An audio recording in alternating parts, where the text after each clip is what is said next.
my wife is still upset for something I did 25 years ago.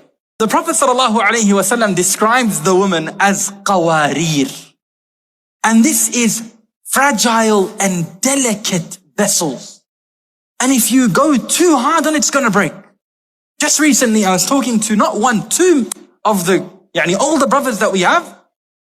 And he was saying, I've done, married for so long, and my wife is still upset for something I did 25 years ago. 25 years, she remembers. It's there. Pain is still fresh.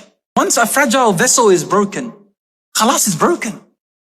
And they have to carry that scar. And you have to now really think about the implications of this. You have a responsibility not to break. And let's just say, la qaddar Allah, you made a mistake. Try to mend it. Try to do that which is good.